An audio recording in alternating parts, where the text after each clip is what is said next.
اللهم صل على محمد وعلى آل محمد كما صليت على إبراهيم وعلى آل إبراهيم إنك حميد مجيد. اللهم بارك على محمد وعلى آل محمد كما باركت على إبراهيم وعلى آل إبراهيم إنك حميد مجيد. لا إله إلا الله وحده لا شريك له، له الملك وله الحمد وهو على كل شيء قدير. اعوذ باللہ من الشیطان الرجیم، بسم اللہ الرحمن الرحیم۔ یہ آیت نمبر 16 ہے سورہ النساء کی۔ واللاتی یأتین الفاحشۃ من نسائکم فاستشہدوا علیہن اربعۃ منکم فإن شہدوا فامسکوہن فی البیوت حتی یتوفاہن الموت او یجعل اللہ لہن سبیلا۔ تمہاری عورتوں میں سے جو بدکاری کی مرتکب ہوں ان پر اپنے میں سے 4 آدمیوں کی گواہی لو، اور اگر 4 آدمی گواہی دے دیں تو ان کو گھروں میں بند رکھو یہاں تک کہ انہیں موت آ جائے یا اللہ ان کے لیے کوئی راستہ نکال دے۔ تم میں سے جو اس فعل کا ارتکاب کریں ان دونوں کو تکلیف دو، پھر اگر وہ توبہ کریں اور اپنی اصلاح کر لیں تو انہیں چھوڑ دو کہ اللہ بہت توبہ قبول کرنے والا اور رحم کرنے والا ہے۔ میں نے کل آپ کو جیسے بتایا کہ اللہ تعالیٰ نے اس میں تمام جو آیات ہیں موسٹلی شروع کے اندر عورتوں کی سے ریلیٹڈ ہیں، ٹھیک ہے نا، عورتوں کے حقوق سے ریلیٹڈ ہیں۔ تو یہاں پہ بھی جو آیات ہیں اس میں بھی عورتوں کے حقوق بھی ہیں اور عورتوں کی وہ باتیں بھی ہیں جن کی وجہ سے اگر عورتیں غلطی کر جائیں تو ان کے ساتھ کیا معاملہ ہونا چاہیے۔ تو یہ اس وقت کی بات ہے جب سورہ نور نازل نہیں ہوئی تھی، ٹھیک ہے نا، یہ سورہ نور سے پہلے کا حکم ہے، لیکن اب یہ آیت جو میں نے آپ کو یہ جو ہے منسوخ ہو چکی ہے، مطلب اب یہ اپلائی نہیں ہوگی۔ تو اس میں جب یہ سورہ نور کی آیات نہیں اتری تھی اس میں سے جو عورتیں اس زمانے میں یہ چیزیں بہت زیادہ تھیں۔ میں نے آپ کو بتایا تھا کہ مدینے کے گھروں میں جو ہے کچھ گھروں میں جھنڈے لگے ہوئے تھے جہاں پہ پروسٹیٹیوشن کا کاروبار ہوتا تھا، طوائفوں کا کاروبار ہوتا تھا، اور بعض خواتین ایسی بھی تھیں جو اس میں انوالو تھیں، ٹھیک ہے نا، اور اس غلط چیزوں میں زنا کے کاموں میں انوالو تھیں۔ تو ان کے بارے میں کہا جا رہا ہے کہ اگر عورتوں یوز ٹو ڈو دیٹ، اگر وہ اس طرح کی حرکت میں تھی، اس طرح کی حرکت کرنے والی تھی، تو پھر ان کے بارے میں کیا ہے کہ 4 آدمیوں کی گواہی لو، کہ 4 آدمی گواہی دے دیں کہ ہاں انہوں نے یہ غلط کام کیا ہے، کیونکہ یہ گواہی جب لی جاتی ہے جب انہوں نے یہ کام کرتے ہوئے دیکھا ہو اپنی آنکھوں سے، ٹھیک ہے نا۔ تو تمہاری عورتوں میں سے جو بدکاری کے مرتکب ہوں ان میں اپنے میں سے 4 آدمیوں کی گواہی لو، اور اگر 4 آدمی گواہی دے دیں تو ان کو گھروں میں بند رکھو، کیونکہ وہ باز نہیں آ رہی ہیں، وہ کہنا نہیں مان رہی ہیں، یہاں تک کہ انہیں موت آ جائے، ٹھیک ہے۔ یعنی اب پھر وہ گھروں میں بند رہیں گی، ان گھر میں ہی ان کو کھانا پینا دیا جائے گا، اور اس وقت تک ان کو بند رکھا جائے گا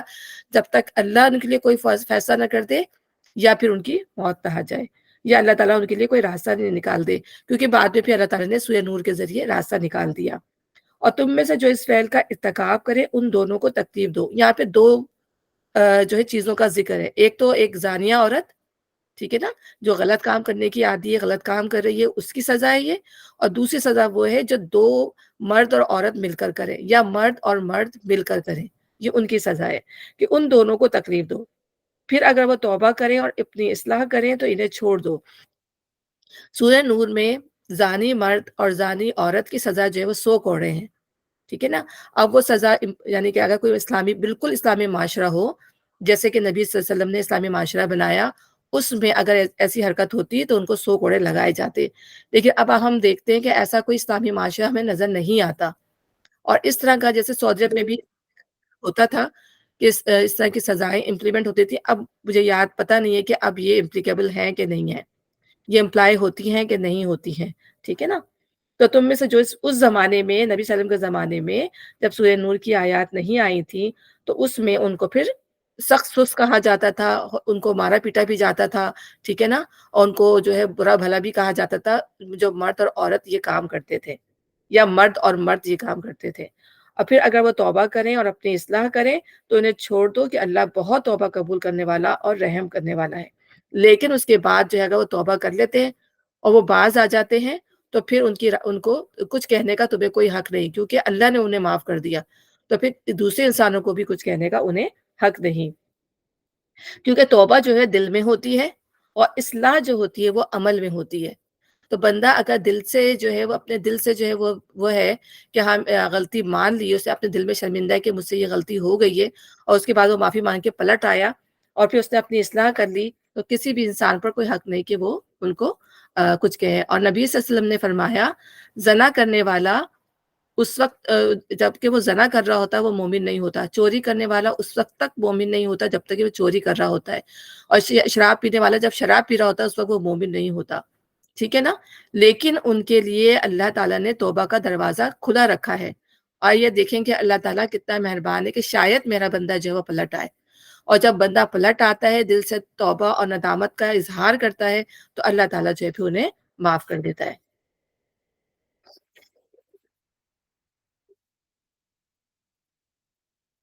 اور دوسری بات یہ کہ اگر کسی سے زندگی میں اپنی ایسی غلطی ہو گئی، کوئی غلط کام اس سے زندگی میں ہو گیا اور کسی نے نہیں دیکھا، تو اسے چاہیے کہ پھر وہ دوسروں کو نہ بتائے، اس بات کا پردہ رکھ لے، کیونکہ جب اللہ نے اس کا پردہ رکھا تو اسے چاہیے اسے خود بھی اپنی بات کا پردہ کرے اور زبردستی جا کے کسی دوسروں کو نہ بتائے۔ تو یہ بات بھی اس کی بھی تاکید کی گئی ہے۔ ہاں، یہ جان لو کہ اللہ پر توبہ کی قبولیت کا حق انہی لوگوں کے لیے ہے جو نادانی کی وجہ سے کوئی برا فعل کر گزرتے ہیں اور اس کے بعد جلد ہی توبہ کر لیتے ہیں۔ ایسے لوگوں پر اللہ اپنی نظر عنایت سے پھر متوجہ ہو جاتا ہے۔ آپ اللہ تعالیٰ کی یہاں مہربانی دیکھیں، کتنے بڑے بڑے گناہ ہیں جو یہاں اللہ تعالیٰ بتا رہے ہیں۔ اس کے باوجود بھی اللہ تعالیٰ کہہ رہے ہیں کہ اگر بندہ جو ہے نادم ہو جاتا ہے، شرمندہ ہو جاتا ہے، غلطی سے اس سے کوئی کام ہو جاتا ہے اور پھر اس کے بعد جو ہے اللہ تعالیٰ کتنا مہربان ہے، اللہ معاف کرنے والا ہے۔ اب یہاں پہ لکھا ہے نا یعملون السوء بجہالۃ، ٹھیک ہے نا؟ بعض دفعہ کیا ہوتا ہے، ضروری نہیں کہ اتنے بڑے گناہ، دوسرے گناہ بھی ہوتے ہیں تو بندے کو پتہ ہوتا ہے کہ یہ کام غلط ہے۔ بعض دفعہ ہم بھی کوئی غلط کام کر رہے ہیں، ہمیں پتہ ہوتا ہے غلط ہے، لیکن اس کے باوجود بھی ہماری آنکھوں پہ جو ہے وہ پردہ پڑا ہوتا ہے، اور ہم غلطی سے جب وہ کام کر جاتے ہیں تو پھر ہمیں احساس ہوتا ہے او ہم سے یہ غلطی ہو گئی۔ ہم جان رہے ہوتے ہیں لیکن جانتے بوجھتے ہم سے غلطی ہو رہی ہوتی ہے، تو اس لیے اس کو جہالہ کا ہے کہ جانتے بوجھتے انسان کو پتہ ہو رہا ہوتا ہے، لیکن شیطان کے وار میں آ کے شیطان ہمیں پھسلا کے ہم سے وہ غلطی کروا لیتا ہے۔ ظاہر حماقت اور جہالت کی بنا پر بندہ ایسا کرتا ہے، ٹھیک ہے نا؟ تو اس میں اللہ تعالیٰ نے جو ہے فرمایا، نبی صلی اللہ علیہ وسلم نے فرمایا اے ابن آدم، جب تک مجھے پکارے گا میں اور مجھ سے پر امید رہے گا، میں جو بھی تمہارے گناہ ہوں گے ان کو بخشتا رہوں گا۔ اے ابن آدم، اگر تیرے گناہ آسمان کی بلندیوں تک پہنچ جائیں پھر تو مجھ سے بخشش طلب کرے تو میں تجھے بخش دوں گا اور کوئی پرواہ نہیں کروں گا۔ اے ابن آدم، اگر تو زمین کے برابر گناہ کرے اور اس حال میں بھی لے کے کسی کو میرے ساتھ شریک نہ کیا ہو تو میں تجھے اسی قدر بخشش عطا کر دوں گا۔ یعنی اللہ تعالیٰ کتنا زیادہ مہربان ہے، لیکن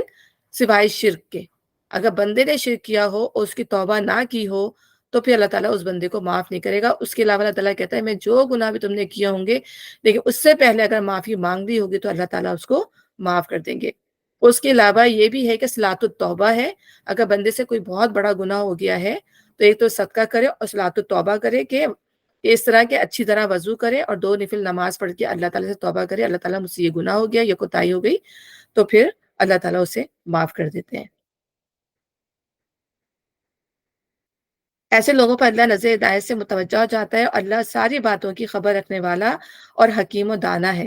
یعنی اللہ تعالیٰ جو ہے وہ علیمن حکیمہ ہے، اللہ جانتا ہے بندوں کی ویکنیسز کو، ٹھیک ہے نا؟ اللہ تعالیٰ نے انسان کو ویک بنایا ہے اور اللہ کو پتہ ہے کہ انسان سے یہ غلطیاں ہوئیں گی، اور اللہ یہ بھی جانتا ہے کہ کس بندے کے دل میں کتنی ندامت ہے، کون سرکشی کی بنا پر یہ عمل کر رہا ہے اور کون جو ہے وہ غفلت میں رہ کر جہالت کی بنا پر جو ہے یہ عمل کر رہا ہے۔ اللہ تعالیٰ سب کچھ جاننے والا ہے۔ مگر توبہ ان لوگوں کے لیے نہیں ہے جو برے کام کیے چلے جاتے ہیں یہاں تک کہ جب ان میں سے کسی کے موت کا وقت آ جاتا ہے اس وقت وہ کہتا ہے کہ اب میں نے توبہ کی، اور اسی طرح توبہ ان کے لیے بھی نہیں ہے جو مرتے دم تک کافی رہیں۔ ایسے لوگوں کے لیے تو ہم نے دردناک سزا تیار کر رکھی ہے۔ یعنی توبہ ان لوگوں کے لیے نہیں ہے پوری زندگی ابھی توبہ کر لیں گے، ابھی بہت وقت پڑا ہے اور غلط کام جو ہے وہ کرتے چلے جاتے ہیں۔ اب یہ ان لوگوں کے بارے میں جو مسلمان ہو کر گناہ کیے چلے جاتے ہیں اور اپنی گناہوں پر ندامت بھی نہیں ہوتی، شرمندگی بھی نہیں ہوتی، پھر توبہ بھی نہیں ہوتی۔ تو اللہ تعالیٰ لکھا ہے نا کہ اللہ تعالیٰ علیم حکیمہ، اللہ تعالیٰ دیکھ رہے ہیں، ایک تو ایک شخص ہوتا ہے وہ گناہ چھوڑنے کی کوشش کر رہا ہوتا ہے، ایک شخص شراب پینے والا ہوتا ہے، وہ شراب اس اتنی زیادہ وہ انوالو ہو جاتا ہے کہ اسے چھوٹ نہیں رہی ہوتی، لیکن وہ کوشش کرتا ہے کہ میں شراب چھوڑ دوں۔ تو اللہ تعالیٰ یہ بھی دیکھنے والا ہوتا ہے نا کہ ہاں، یہ بندہ کوشش کر رہا ہے، ٹھیک ہے نا؟ تو کوشش دیکھی جائے گی انسان کی، لیکن ایک شخص جو ہے وہ ہٹ درمی پہ ہی اتر آئے، گناہ ہی کرتے چلے جائے، فسق و فجور ہی کرتا چلا جائے، پھر ایسے لوگوں کی جو ہے وہ توبہ قبول نہیں ہوتی، اور ایسے لوگوں کی بھی قبول نہیں ہوتی جو مرتے دم تک کافر ہیں، اور کافروں تو ظاہر سی بات ہے توبہ نہیں کی، توبہ قبول نہیں ہوگی۔ ایسے لوگوں کے لیے ہم نے دردناک سزا تیار کر رکھی ہے، اور جیسے ہم نے فرعون کے بارے میں پڑھا، فرعون کب فرعون کو اللہ تعالیٰ نے کتنا ٹائم دیا، موسیٰ علیہ السلام نے اس کو کتنی دعوت پہنچائی، لیکن جب اس کی موت کا وقت آیا، تو وہ جب انسان کی موت کا وقت آتا ہے اس وقت انسان مجبوراً کہتا ہے اب اللہ تعالیٰ میں تیرے اوپر ایمان لے آیا، جب موت کے فرشتے نظر آ جاتے ہیں، تو جب موت کے فرشتے نظر آ جائیں اس ایسا ایمان اس وقت جو ہے وہ قابل قبول نہیں ہوتا انسان کا۔ اچھا، اب یہاں پہ عورتوں کے حقوق کے بارے میں بتایا جا رہا ہے، اے لوگوں جو ایمان لائے ہو، تمہارے لیے یہ حلال نہیں ہے کہ زبردستی عورتوں کے وارث بن بیٹھو، اور نہ یہ حلال ہے کہ انہیں تنگ کر کر اس مہر کا کچھ حصہ اڑا لینے کی کوشش کرو جو تم انہیں دے چکے ہو، ٹھیک ہے نا؟ اب یہاں پر یہ بتایا گیا ہے کہ یہاں جو ہے اس زمانے میں نبی صلی اللہ علیہ وسلم کے زمانے میں ہم نے کہا کہ جیسے وراثت بڑھتی تھی نا، اس طرح عورتیں بھی بڑھ جایا کرتی تھیں، تو جو مرد مرتا تھا تو اس کی جو عورت ہوتی تھی وہ بھی میراث میں رکھ لی جاتی تھی، اس کا جو اگر شوہر نے حق مہر نہیں دیا ہوا ہو تو اس کا جو ہے وراثت میں کوئی حصہ نہیں ہوتا تھا اول تو، دوسرے جو ہے اس کو حق مہر نہیں دیتے تھے، ان سے خود نکاح کر لیتے تھے، اور نکاح نہیں بھی کرتے تھے وہ گھر کے اندر ایسی پڑی رہتی تھی یا کسی اور کو دے دیتے تھے، تو اس طرح عورت کے ساتھ یہ سلوک کیا جاتا تھا، اور اس کو میکے بھی جانے نہیں دیا جاتا تھا کہ چلو وہ میکے ہی چلی جائے، تو یہ تمام ظلم و زیادتی جو تھی اس کے ساتھ ہوتی تھی۔ تو یہاں پر اللہ تعالیٰ مسلمانوں کو یہاں پہ دیکھیں نا، یا ایھا الذین آمنو، تو مسلمانوں کو خاص طور پہ یہاں پر حکم دیا جا رہا ہے، اور نہ یہ حلال ہے کہ انہیں تنگ کر کے اس مہر کا کچھ حصہ اڑا لینے کی کوشش کرو جو تم انہیں دے چکے ہو، یعنی تم ایسا نہ کرو کہ تمہیں پسند نہیں ہے، بس کسی وجہ سے بھی عورت اگر پسند نہ آئے، شکل صورت کی وجہ سے، اپنے کھانے پینے کی وجہ سے، چال ڈھال کی وجہ سے، بہت ساری وجوہات ہوتی ہیں جس کی وجہ سے بعض مرد عورتوں کو پسند نہیں کرتے، تو وہ کیا کرتے ہیں کہ وہ منہ سے تو کچھ نہیں کہتے، بس وہ زبردستی جو ہے اس کو تنگ کیے چلے جاتے ہیں، اس کو اتنا پریشان کرتے ہیں کہ وہ حق مہر لینے کے دینے کے لیے واپس تیار ہو جاتی ہے، یا وہ خلا لینے کے لیے تیار ہو جاتی ہے کہ اس پہ اتنے ایسے الزام لگاؤ، اس پہ تہمت لگاؤ، اس کو پریشان کرو کہ یہ خود بخود ہی چھوڑ کر جو ہے وہ چلی جائے، مجھے طلاق نہ دینا پڑے۔ طلاق میں کیا ہوتا ہے، جب طلاق دیتے ہیں تو مرد کو دینا پڑے گا، ظاہر سی بات ہے، مرد کو کچھ نہ کچھ بیوی کو دے کے رخصت کرنا پڑے گا، ٹھیک ہے نا؟ لیکن خلا کے اندر عورت کو مرد کو دینا پڑتا ہے اپنا مہر، اور اس کو ریٹرن کرنا پڑتا ہے، تو یہاں پر اللہ تعالیٰ یہی بات بتا رہے ہیں۔ اور اللہ تعالیٰ نے عورت کو جو ہے جو حق دیا ہے وہ یہ ہے کہ زبردستی وارث بننے کی یہاں پر جو بات آئی ہے اس میں یہ ہے کہ عورت کی جو عدت ہے اور مرد کی وفات کے بعد 4 مہینے 10 دن ہے، 4 مہینے 10 دن کے بعد عورت جو ہے وہ فارغ ہے، یعنی آزاد ہے، اب وہ چاہے جس سے بھی جا کر اپنی مرضی سے نکاح کر سکتی ہے، چاہے تو کرے اور چاہے تو نہیں کرے، یہ اللہ تعالیٰ نے عورت کو حق دیا ہے۔ اور دوسری اس سے بات یہ نکلتی ہے کہ عورتوں کی شادی جو ہے وہ زبردستی نہیں کرنی چاہیے، بعض دفعہ جو ہے پیرنٹس اپنے بچوں پر مجبور کر دیتے ہیں کہ نہیں تم نے اس سے ہی شادی کرنی ہے، تو عورتوں کی بھی اور مردوں کی بھی دونوں کی شادی جو ہے پہلے بھی پڑھ چکے ہیں کہ ان کی شادی جو ہے زبردستی نہیں کرنی چاہیے، وہ ایک سمجھوتا ہوتا ہے، اس میں پھر دل آپس میں جو ہے وہ راضی نہیں ہوتے، اور پھر اس میں الجھنیں ہوتی ہیں خاندان کے اندر جو ہے، پھر وہ لڑائی جھگڑے اس طرح کے معاملات جو ہے وہ ہو جاتے ہیں، اور بعض دفعہ طلاقوں تک جو ہے وہ نوبت پہنچ جاتی ہے۔ تو عورتوں کی زبردستی شادی نہیں کرنی چاہیے، اور عورت کو یہ حق حاصل ہے کہ اگر اس کی زبردستی شادی کر دی گئی ہے اور وہ اس پہ راضی نہیں تھی تو وہ جو ہے فسق، نکاح فسق ہو سکتا ہے، یہ ان کے لیے جو بیوہ عورتیں ہیں،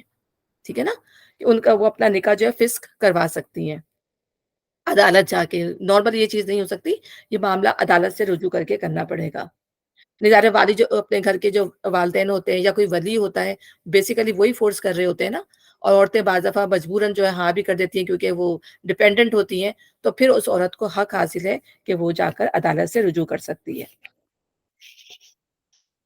اچھا، اب یہاں پہ یہ بات یہ ہے کہ ورنہ نہ یہ حلال ہے کہ انہیں تنگ کر کر اس مہر کا کچھ حصہ اڑانے کی کوشش کرو جو تم انہیں دے چکے ہو، ہاں اگر وہ کسی صرحی بد چلنی کی مرتکب ہوں تو ضرور تمہیں تنگ کرنے کا حق ہے، یعنی اگر وہ خود ہی بے حیائی کر رہی ہیں جیسے ہم نے بتایا پیچھے کہ ان کو تنگ اگر وہ اس طرح بے حیائی کرے تو انہیں بند کر دو کمروں میں، اس طرح ہے نا، تو صحیح بد چلنی جو نظر آ رہی ہے پھر انہیں تنگ کرنے کا، انہیں آپ ان کو ڈانٹنے کا، ان کو ہر طرح سے پریشان کرنے کا تاکہ وہ باز آ جائیں، تو آپ کو جو ہے وہ حق حاصل ہے، یا ان سے آپ کہیں گے میں تم سے تمہارا مہر لے لوں گا، تو آپ اس طرح ان کو تھریٹن کر سکتے ہیں تاکہ وہ صحیح ہو جائیں۔ ان کے ساتھ بھلے طریقے سے زندگی بسر کرو، ٹھیک ہے نا؟ پھر اللہ تعالیٰ کہہ رہا ہے کہ زبردستی کا معاملہ نہیں ہے، مطلب یہ کہ اگر وہ عورت صحیح ہے، تمہارے ساتھ اس کے معاملات صحیح ہیں، تو پھر تمہیں کوئی حق نہیں ہے کہ تم اسے بلا وجہ پریشان کرو، ان کے ساتھ جو ہے بھلے طریقے سے خوشگوار زندگی جو ہے وہ گزارو۔ کیونکہ نبی صلی اللہ علیہ وسلم نے فرمایا کہ مرد کی عورت پر جو حق ہے کہ وہ خود کھائے اور جو پہنے وہی اس کو پلائے، ٹھیک ہے نا؟ بیوی کے چہرے پر نہ مارے، غصے میں آ کے گالی نہ دے، اور اگر الگ کرنے کی نوبت آئے تو گھر کے علاوہ جو ہے کہیں اور اس کو علیحدہ نہ کرے، یعنی کہ عدت کے لیے طلاق دیتے ہیں نا، تو فرض کریں ایک طلاق دی تو پھر عدت کے لیے جو ہے اپنے گھر میں ہی رکھے، اس کو گھر سے باہر نہ نکالے، یا اس کو ویسے ہی اگر کہا ہے کہ نہیں میں تم سے علیحدگی اختیار کر رہا ہوں وقتی طور پر، تو تم یہ نہ کرے کہ اس کو کہیں اور بھیج دے، گھر کے اندر ہی رکھے۔ تو یہ مرد کے حقوق ہیں عورت کے اوپر، اور اسی طرح عورت کے حقوق بھی مرد کے اوپر یہی ہے کہ جس طرح مرد کے ہیں اسی طرح عورت کے بھی ہے کہ وہ مرد کے کی جو ہے وہ خیرخواہی کرے گی، مرد کا خیال کرے گی، اس کے حقوق کی حفاظت کرے گی، اس کے پیچھے سے جیسے اگر مرد اگر جاب پہ چلے جاتا ہے تو اس کے حق کی، اس کے بچوں کی حفاظت کرے گی، یہ عورتوں کے حقوق ہیں، ٹھیک ہے؟ اس کی امانت پہ خیانت نہیں کرے گی۔ اور نبی صلی اللہ علیہ وسلم نے فرمایا کہ ایک مرد جو ہے اگر جو دینار جو ہے وہ چیریٹی میں خرچ کرتا ہے، کسی اور جگہ خرچ کرتا ہے، اور ایک دینار جو ہے وہ اپنی بیوی پر اور اپنے بچوں پہ خرچ کرتا ہے، تو یہ جو ہے بہترین چیریٹی ہے جو وہ اپنے بچوں پر اور اپنی بیوی پر خرچ کرتا ہے۔ اور اللہ تعالیٰ کا نبی صلی اللہ علیہ وسلم نے فرمایا کہ اللہ تعالیٰ کو ایسے مرد بہت پسند ہیں جو اپنے گھر والوں کے ساتھ جو ہے بہترین اخلاق سے پیش آتے ہیں، اور کامل مومن ہے وہ جو بہترین اخلاق والا ہو، ٹھیک ہے نا؟ اور ظاہر سی بات ہے یہ بنیادیں گھر سے ہی شروع ہوتی ہیں، اگر مرد اور عورت گھر کے اندر ہی یہ چیزیں اچھی رکھیں گے، اپنے اخلاق اچھے رکھیں گے، تو ہی گھر کا معاملہ جو ہے درست ہوگا، بچوں کی شخصیت پر بھی اچھا اثر پڑے گا، اور حالات بھی اچھے رہیں گے۔ پھر اگر اللہ تعالیٰ یہاں فرما رہے ہیں کہ اگر وہ تمہیں ناپسند ہو تو ہو سکتا ہے کہ ایک چیز تمہیں پسند نہ ہو مگر اللہ نے اس میں بہت کچھ بھلائی رکھ دی ہو، ٹھیک ہے نا؟ تو بعض دفعہ ایسا ہوتا ہے کہ مرد جو ہے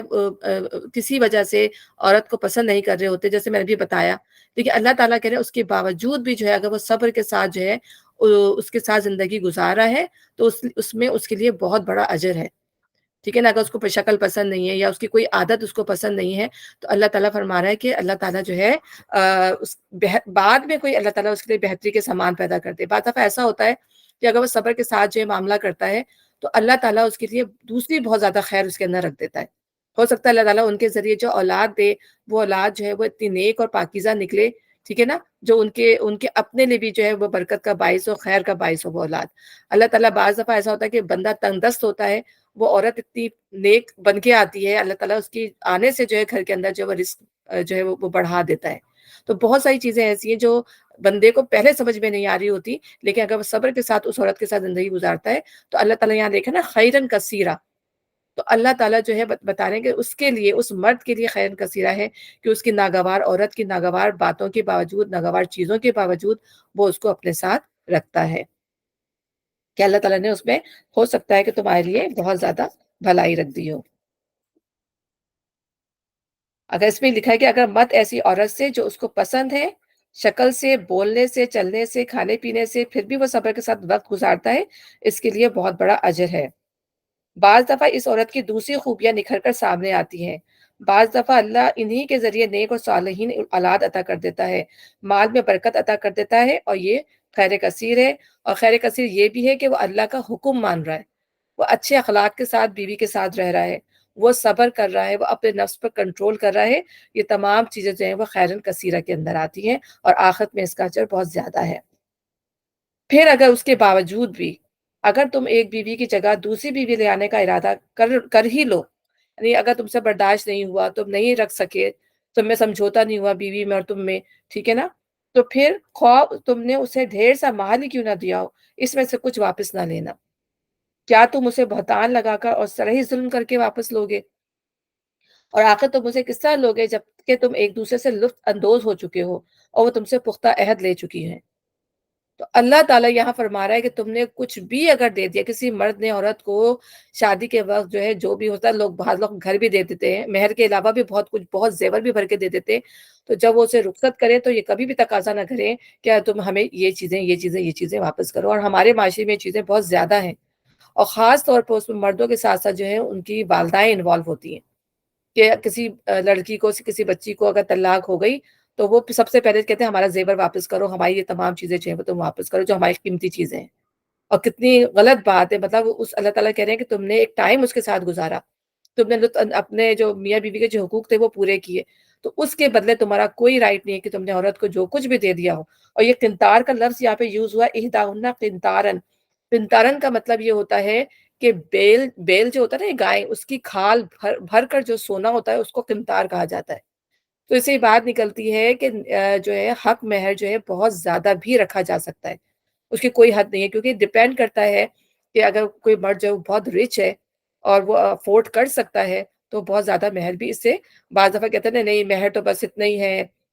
جو نبی صلی اللہ علیہ وسلم نے جو ہے وہ مقرر کر دیا تھا، تو یہ سب باتیں جو ہے وہ صحیح نہیں ہیں. مہر جو ہے اپنی مقدرت کے مطابق معروف طریقے سے جو ہے وہ ادا کر سکتا ہے بندہ. تو یہاں پہ اللہ تعالیٰ اس سے یہی بات نکل رہی نا کہ تم نے اس کو قنطار بھر کے اتنا بھی اگر دیا ہو تو بھی تم اس کو تقاضا نہیں کرو گے کہ تم جو یہ مجھے واپس کر دو. لیکن جو ہے کوشش یہی کرنا چاہیے کہ وہ، اور کم سے کم جو نبی صلی اللہ علیہ وسلم نے اس پہ شادی کروائی ہے کسی صحابی کی، وہ لوہے کی انگوٹھی پہ بھی شادی کروائی ہے مہر کے طور پر. تو کم سے کم یہ بھی ہو سکتا ہے، اور زیادہ سے زیادہ کی کوئی لمٹ نہیں. اور اسی طرح نبی صلی اللہ علیہ وسلم نے فرمایا آسانی سے دیا جانے والا حق مہر افضل ہے. وہ حق مہر جو آسانی سے دے دیا جائے وہ زیادہ افضل ہے. تو کوشش کرنا چاہیے. بعض دفعہ پیرنٹس جب شادی کرتے ہیں تو کتنا کتنا مہر جو رکھوا دیتے ہیں، 10 10 لاکھ روپے بھی مرد افورڈ کرنے کے قابل ہی نہیں ہے. تو مرد جو اتنا رکھوانا چاہیے جتنا کہ آپ دیکھ سکیں کہ ہاں یہ اتنا کماتا ہے، اس کی جو ہے افورڈیبلٹی اتنی ہے، یہ اتنا دے سکتا ہے. اس سے کیا ہوتا ہے کہ اس سے پھر بعد میں الجھنیں نہیں ہوتی، لڑائی جھگڑے نہیں ہوتے، اور رشتوں میں جو ہے وہ ٹرسٹ پیدا ہوتا ہے. ٹھیک ہے نا. اور اس طرح نبی صلی اللہ علیہ وسلم نے فرمایا کہ بہترین نکاح وہ ہے جو سب سے زیادہ آسان ہو. ٹھیک ہے نا. اس میں لوگوں کے اوپر برڈن نہ ہو. اور عورت کی مبارک ہونے کی علامت میں بھی یہ بھی شامل ہے کہ اس کا نکاح جو ہے آسانی سے ہو جائے، اس کا مہر آسان ہو، اس کا رحم سہل ہو، یعنی وہ بچے پیدا کرنے والی ہو. تو یہ 3 چیزیں نبی صلی اللہ علیہ وسلم نے اس کی مبارک ہونے کی علامت رکھی ہے کہ اس کا نکاح آسانی سے ہو جائے، اس کا مہر آسان ہو، اس کا رحم سہل ہو. ٹھیک ہے نا. اور پھر اسی طرح بعض لوگ کیا کرتے ہیں کہ عورتوں پہ پیسہ نہیں نکال رہی اب مہر واپس نہیں کر رہی ہوتی، یا جو کچھ دیا ہوا ہوتا ہے وہ دے نہیں رہی ہوتی، تو پھر وہ کیا کرتے ہیں تہمتیں لگاتے ہیں، برے برے الزام لگاتے ہیں، تاکہ انہیں یہ ناجائز طریقے سے مال کھانا ہے. ہم نے پیچھے پڑھا نا کہ لوگوں کے مال ناجائز طریقے سے نہ کھاؤ. تو اس میں یہ بھی ہے کہ عورت کا مال جو ہے وہ حق مہر جو ہے وہ بہتان لگا کے غلط باتیں کر کے اس سے چھین لیا جائے. اچھا، اب پھر حکم آ رہا ہے اور جن عورتوں سے تمہارے باپ نکاح کر چکے ہوں ان سے ہرگز نہ نکاح کرو مگر جو پہلے ہو چکا سو ہو چکا. تو عرب کے زمانے میں یہ بھی ایک بہت خراب رسم تھی کہ اگر باپ مر جاتے تھے تو ان کی عورتوں سے ان کے بیٹے نکاح کر لیا کرتے تھے. تو اللہ تعالیٰ نے کہا یہ ایک بدترین، ایک بہت بڑا جو ہے وہ گناہ ہے. ٹھیک ہے نا. اور اس کی سزا بھی جو ہے وہ زنا کی، اس کی جو سزا ہے کوڑے وغیرہ، اس کے وہی سزا اس کی ہے. اس کے علاوہ بھی ہم پڑھتے ہیں کہ عرب کے اندر کیا مطلب وہ تھی کہ 2 بہنوں کو بھی رکھ لیا کرتے تھے شادی کے، ان کے اندر تھی کہ 2 بہنوں سے شادیاں کر لیا کرتے تھے، بچوں کو جو ہے وہ زندہ دفن کر دیا کرتے تھے. ٹھیک ہے نا. بیٹے کی بہو سے شادی کر لیا کرتے تھے. بیٹا مرتا تھا تو اس کی بہو سے شادی کر لیا کرتے تھے. تو یہ تمام جو تھی اتنی خراب رسومات تھی. یعنی میرا بتانے کا مقصد یہی ہے کہ عورتوں کی اس زمانے میں کوئی عزت نہیں تھی. اور جب اسلام آیا ہے تو اسلام نے جو ہے کتنی زیادہ عورت کو اہمیت دی ہے اور عزت دی ہے. اور آج ہم یہ دیکھتے ہیں تب بھی اس کے باوجود بھی عورت جو وہ برابری کا نعرہ لگاتی ہے. اتنا زیادہ حقوق دینے پر، اتنے زیادہ اللہ تعالیٰ نے اس کو اونچا مقام دیا اگر دیکھا جائے عورت کو، کہ اطمینان سے گھر میں بیٹھتی ہے، اور اس کے شوہر کو ساری ذمہ داری دی گئی ہے کفالت کی. وہ عورت کی اپنی وہ ہے کہ اپنی مرضی سے اگر وہ جاب کرنا چاہتی ہے، کمانا چاہتی ہے، اس کی اپنی مرضی ہے. لیکن یہ ذمہ داری اللہ تعالیٰ نے مرد کے اوپر ڈالی ہے. ٹھیک ہے نا. تو اور اب ہم یہ بھی دیکھتے ہیں کہ عورت کا جو ہے وراثت میں حصہ ہر جگہ سے ہے. اگر شوہر مرے تو بھی اس کو وراثت میں حصہ ملتا ہے. ٹھیک ہے. باپ مرے تو بھی اس کو وراثت میں حصہ ملتا ہے. بھائی مرے تو بھی اس کو وراثت میں حصہ ملتا ہے. تو اس کو بیٹا مرے تو بھی اس کو وراثت میں حصہ ملتا ہے. تو عورت کے اللہ تعالیٰ نے کتنے زیادہ حقوق رکھے ہیں، اس زمانے سے اگر کمپیئر کریں تو آج کی عورت جو ہے وہ کہاں پر اللہ تعالیٰ نے اس کو پہنچا دیا ہے۔ اس کے باوجود بھی عورت اتنی ناشکری ہے کہ آج وہ کھڑی ہوتی ہے اور کہتی ہے کہ مجھے میرے حقوق ادا نہیں کیے جاتے، ٹھیک ہے نا، میں مرد کے برابر ہوں، ٹھیک ہے، لیکن وہ مرد کے برابر عورت ہو نہیں سکتی۔ اگر ہم خود دیکھیں تو مرد اور عورت میں بہت زیادہ ڈفرینسز ہیں، جسمانی طور پہ بھی، جذباتی طور پہ بھی، ٹھیک ہے نا، اور ذہنی طور پہ بھی، اعصابی طور پہ بھی جو ہے وہ مرد عورتوں سے جو ہے قوت والے ہوتے ہیں زیادہ۔ تو جن عورتوں سے تمہارے باپ نکاح کر چکے ہیں ان سے ہرگز نہ نکاح کرو مگر جو پہلے ہو چکا، جو ہو چکا، یعنی جو کام غلطی سے ہو گیا اللہ تعالیٰ اس کو معاف کرنے والا ہے۔ در حقیقت یہ ایک بے حیائی کا فعل ہے، فاحشہ۔ تو فاحشہ کے اندر جو سارے کام آتے ہیں اس کے اندر زنا اور عمل قوم لوط ہے، تو یہ بھی اسی کے اندر آتا ہے، زنا کے معاملے میں ناپسندیدہ اور برا چلن ہے۔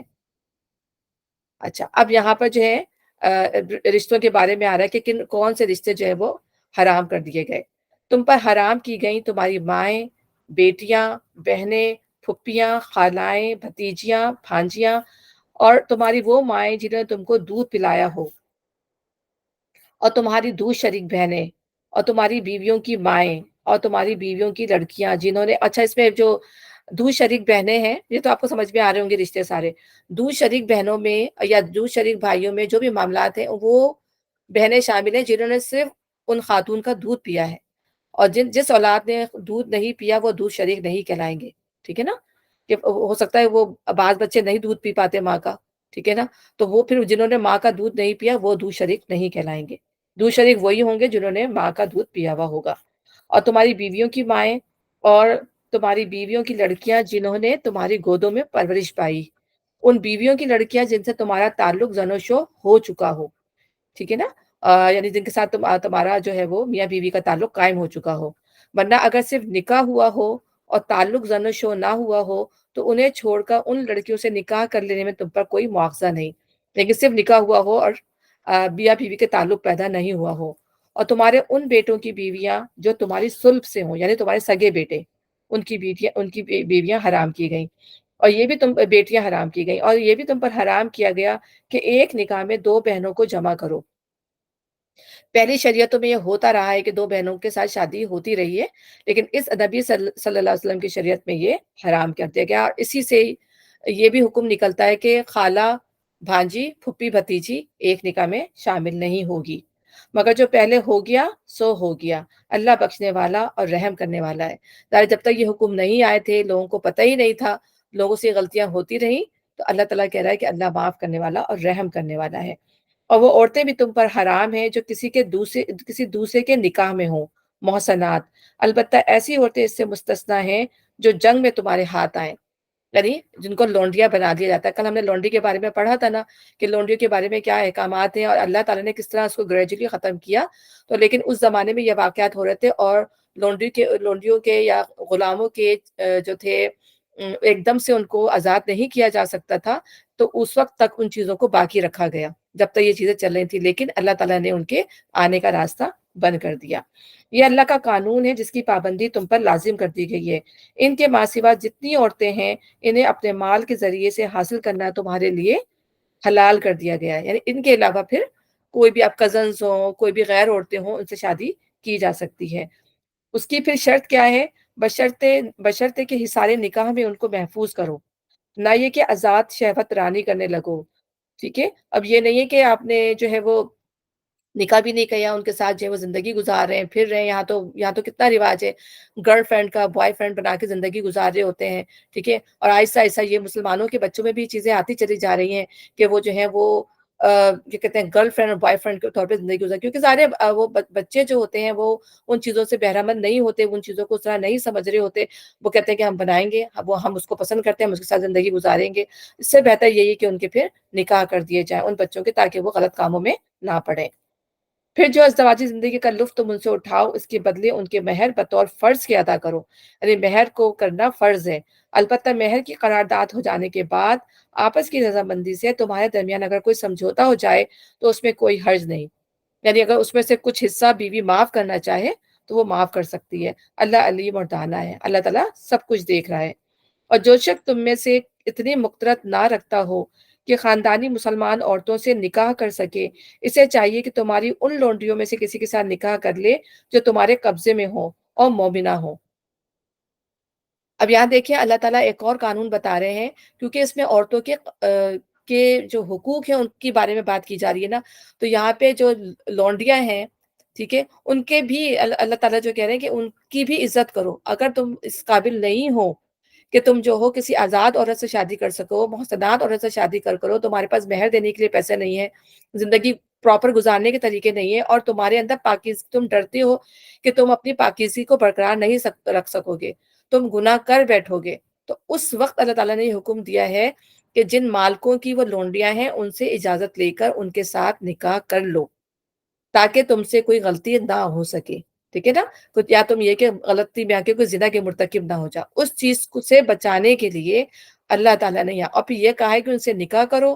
ان کے مہر دو، اور ان کو جو ہے وہ اپنی بیویوں کی طرح ان کے ساتھ ٹریٹ کرو، ان کو لونڈیوں کے ساتھ ٹریٹ نہیں کرو۔ جب تم نے ان سے نکاح کر لیا تو پھر انہیں عورتوں کے ساتھ تمہیں ان کا مقام بتایا کہ ان کی بھی عزت بڑھاؤ، مطلب وہ بھی عورتیں ہی ہیں، مطلب وہ بھی وہ تمہاری اپنی جن سے ہی ہیں، لیکن یہ تو ہم نے طبقے بنا لیے نا، اوپر نیچے ہم نے کر لیا، یہ لونڈی ہے، یہ غلام ہے، یہ تو کم کماتا ہے، یہ زیادہ کماتا ہے، یہ تو ہم نے اپنے اوپر نیچے رکھ لیا، لیکن اللہ تعالیٰ کرے ہم نے تو تمام انسانوں کو ایک ہی بنایا تھا۔ تو تمہاری ان لونڈیوں میں سے کسی کے ساتھ نکاح کر لے جو تمہارے قبضے میں ہو اور مومنہ ہو، یعنی اس سے بہتر ہے کہ انسان کسی کافر عورت سے شادی کرے، کسی غلط عورت سے شادی کرے، مومن لونڈی اس سے بہتر ہے۔ اللہ تمہارے ایمانوں کا حال خوب جانتا ہے، تم سب ایک ہی گروہ کے لوگ ہو، تم سب انسان ہو، ٹھیک ہے نا، یہ تفریق تو انسان نے جب دنیا میں پیدا ہوا ہے، یہ تفریق تو انسان نے خود بنا دی ہے، بنایا تو اللہ تعالیٰ نے تمام لوگوں کو انسان ہی ہے، لہٰذا ان کے سرپرستوں کی اجازت سے ان کے ساتھ نکاح کر لو اور معروف طریقے سے ان کے مہر ادا کرو، تاکہ وہ حصار نکاح میں محفوظ محسنات ہو کر رہیں، نہ آزاد شہوت رانی کرتے پھریں اور نہ چوری چھپے آشنائیاں کریں، کیونکہ یہ لانڈریاں ہوتی ہیں، ظاہر سی بات ہے، اور وہ ان کو جو تھے ان کے مالکین جو تھے وہ غلط کاموں پہ بھی اکسایا کرتے تھے کہ ہمارے لیے تم یہ پروسٹیٹیوشن کا کام کرو، یہ غلط کام کرو، مسلمان مطلب اس سے پہلے جب اللہ تعالیٰ نے آیات نازل نہیں کی تھی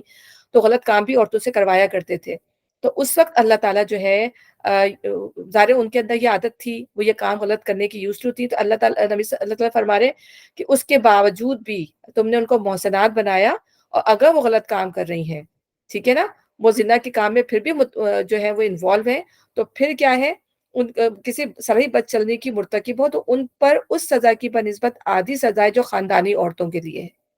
یعنی اگر خاندانی عورتیں غلطی کریں گی، زنا کریں گی، تو ان کی سزا جو ہے وہ 100 کوڑے ہے، ٹھیک ہے، لیکن اگر کسی لانڈری کے ساتھ شادی کی ہوئی ہے، اس کو بیوی بنایا ہوا، اگر وہ اس طرح کی غلطی کرتی ہے تو اس کی سزا جو ہوگی وہ 50 کوڑے ہوگی، ٹھیک ہے، اور اس کا جو مہر بھی ہوتا ہے وہ اتنا نہیں ہوتا جتنی ایک آزاد عورت کا مہر ہوتا ہے، تو یہ فرق ہے ایک جو غلام عورت سے شادی کرنے میں اور ایک مومن عورت سے شادی کرنے میں۔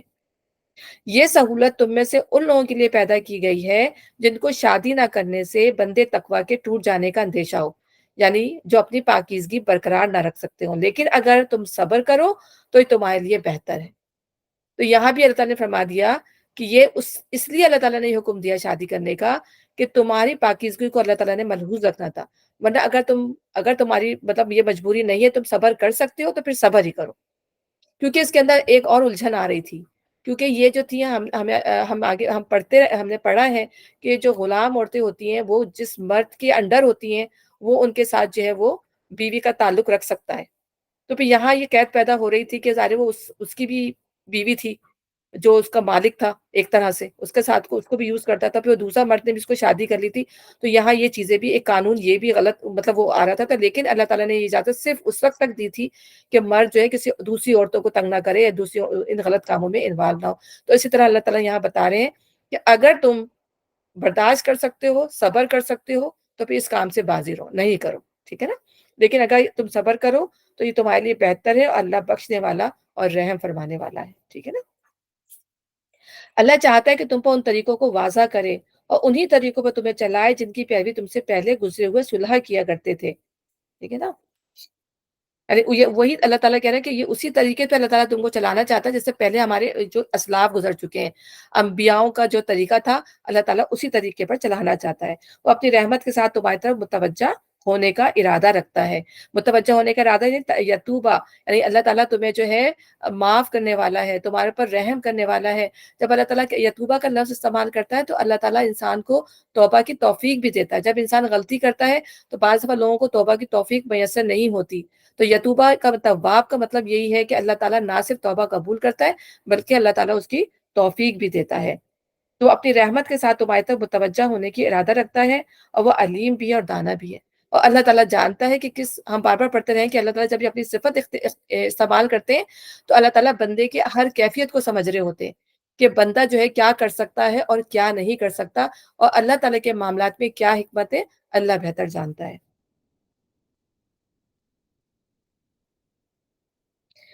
ہاں، اللہ تو تم پر رحمت کے ساتھ توجہ کرنا چاہتا ہے، مگر جو لوگ خود اپنی خواہشات نفس کی پیروی کر رہے ہیں وہ چاہتے ہیں کہ تم راہ راست سے ہٹ کر دور نکل جاؤ،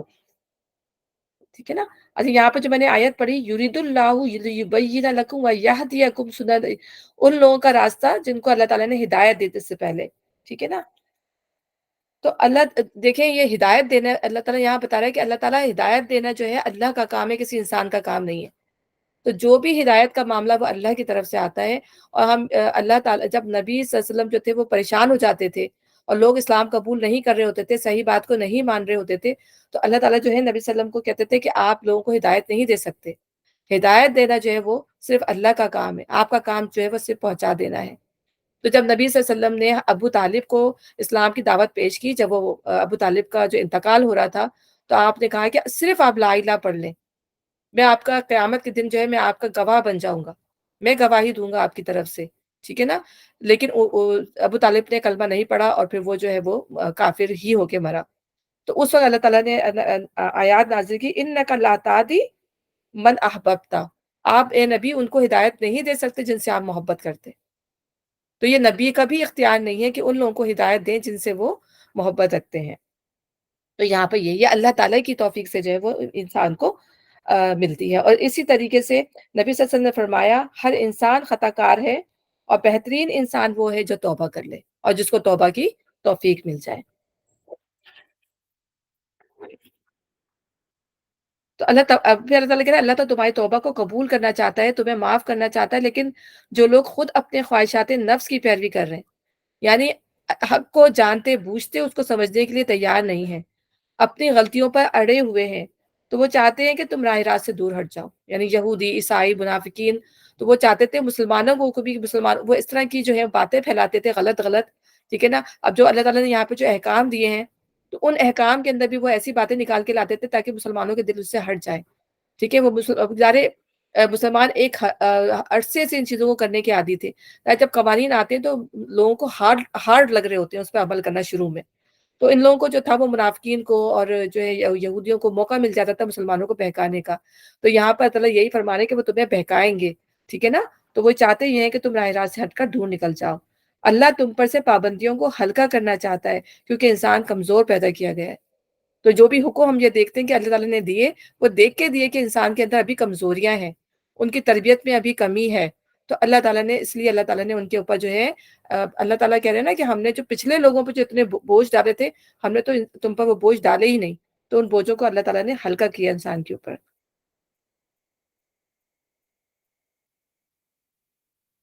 اچھا، اے لوگوں جو ایمان لائے ہو، کہاں تک کیا ٹائم ہو گیا؟ اچھا، اے لوگوں جو ایمان لائے ہو، آپس میں ایک دوسرے کے مال باطل طریقوں سے نہ کھاؤ، لین دین ہونا چاہیے آپس کی رضامندی سے، اور اپنے آپ کو قتل نہ کرو۔ پھر اللہ تعالیٰ پھر ہمیں ہمارے جو ہے پورے معاشرے کی کا تزکیہ کر رہی ہے، پورا معاشرے کا تزکیہ ہو رہا ہے، اور سورہ نساء میں ہم نے شروع میں ہی پڑھا کہ یہ معاشرے کی تزکیہ کرنے والی آیت ہے، معاشرے کی تطہیر کر رہی ہے یہ آیت، ہاں، تزکیہ کر رہی ہے۔ اب یہاں پر اللہ تعالیٰ فرما رہے ہیں کہ آپس میں ایک دوسرے کے مال باطل طریقوں سے نہ کھاؤ۔ ابھی ہم نے پیچھے پڑھا کہ مہر زبردستی جو ہے بہتان لگا کے گناہ کی باتیں کر کے جو ہے وہ مہر نہ اڑا لو، اسی طریقے سے جو ہے وہ چوری کے ذریعے، رشوت کے ذریعے، سود کے ذریعے، مال یتیم کو کھا لینا، جوا، فریب، دھوکہ، امانت میں خیانت، یہ تمام چیزیں کیا ہیں؟ تمام چیزیں جو ہے وہ دھوکہ بازی ہیں، لوگوں کے مال جو ہے ناجائز طریقے سے جو ہے وہ کھانا ہے۔ تو یہاں پہ اللہ تعالیٰ جو ہے تمام مسلمانوں کو اس سے باز رکھ رہا ہے، اور آپس میں اگر لین دین بھی کرے تو باہمی رضامندی سے، ایسا نہ ہو کہ تم نے جو ہے سود لے لیا ہے ٹھیک ہے نا، آپ اس کے اوپر تم در در سود چڑھائے چلے جا رہے ہو، اس کو مہلت بھی نہیں دے رہے ہو، ٹھیک ہے نا. تو جو بھی معاملات کرو آپس میں، وہ آپس کی رضامندی سے ہونا چاہیے، اور اپنے آپ کو قتل نہ کرو. یعنی یہ حرکتیں کر کے جو ہے اپنے آپ کو قتل کرنے سے مراد ہے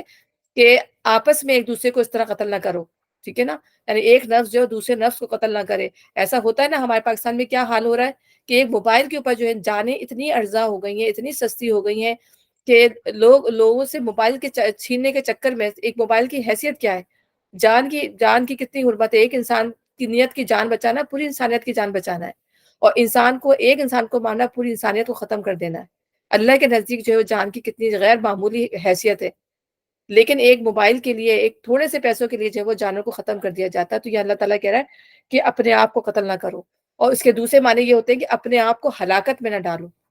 ٹھیک ہے نا. اگر یہ غلط کام کرو گے، لوگوں کے مال ناجائز طریقے سے کھاؤ گے، تو تم بیسیکلی اپنے آپ کو، اپنی زندگی کو خطرے میں ڈال رہے ہو. دنیا میں اگر تمہیں کچھ تھوڑا سا فائدہ پہنچ بھی گیا، لیکن آخرت میں تمہارا انجام بہت برا ہوگا. اور تیسری بات یہ، خودکشی نہ کرو. بعض دفعہ کیا ہوتا ہے کہ لوگ جو دوسرے لوگوں کا جب مال ہضم کر لیتے ہیں، بیچارہ کوئی ایسا بندہ ہوتا ہے صرف پوری زندگی کمائی کی ہو، اور بعض دفعہ اس کا مال جو ہے چوری ہو گیا ہو، اسٹیل ہو گیا ہو، تو اس پہ جو ہے وہ ڈپریشن کی اور جو انزائٹی کی کیفیت ہوتی ہے وہ اس کو خودکشی تک لے جاتی ہے. یا بینکرپٹ ہو جاتے ہیں بعض لوگ، وہ خودکشی تک چلے جاتے ہیں، ٹھیک ہے نا. تو اللہ تعالیٰ کہہ رہے ہیں کہ خودکشی نہ کرو. یہ تینوں معنی جو ہے اس کے اندر آ سکتے ہیں مایوس ہو کے. یقین مانو کہ اللہ تمہارے اوپر مہربان ہے. اللہ تعالیٰ ہمیں اللہ تعالیٰ ہمیں بار بار حکم دے رہا ہے کہ اچھے کام کرو، برائیوں سے بچو. تو کیونکہ اللہ تعالیٰ جو ہے ہمارے پر مہربانی کا ارادہ رکھتا ہے،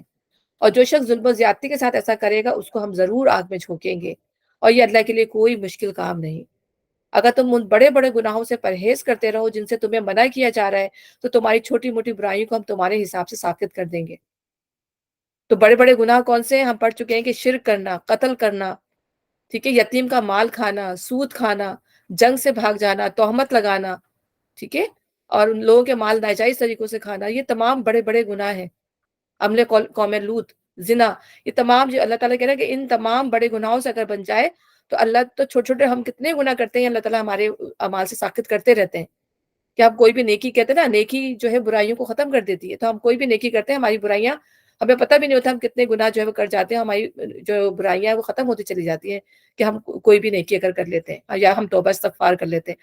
لیکن جو بڑے بڑے گناہ ہیں ان کی معافی جو ہے جب تک انسان اس دنیا میں توبہ نہیں کرے گا، اس کو جو ہے وہ اس کا خمیازہ آخرت میں جا کے بھگتنا پڑے گا. وہ جہنم میں جائے گا، جلے گا، پھر وہ پیوریفائی ہوگا، اس کے بعد اس کے لیے جنت کی راستہ کھلے گا، اگر وہ مسلمان ہے، اگر وہ مومن ہے.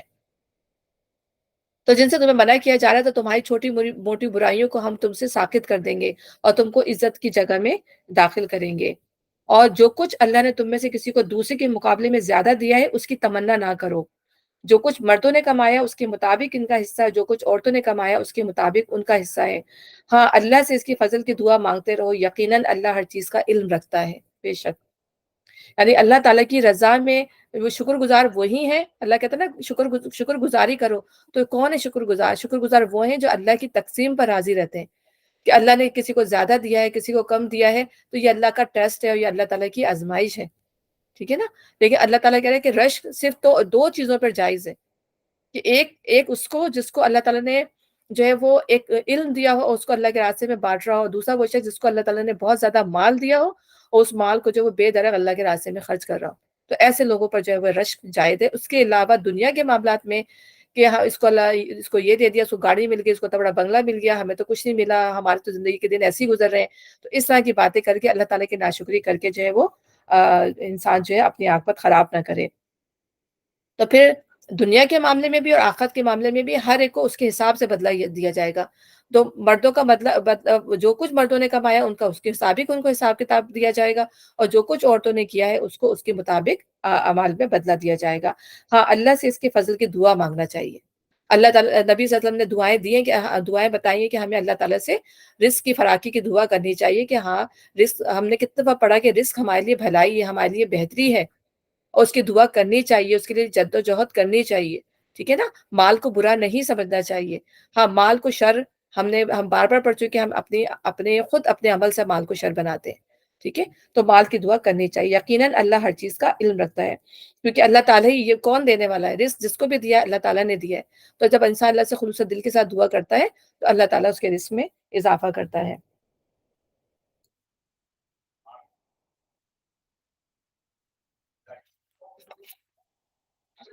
اچھا،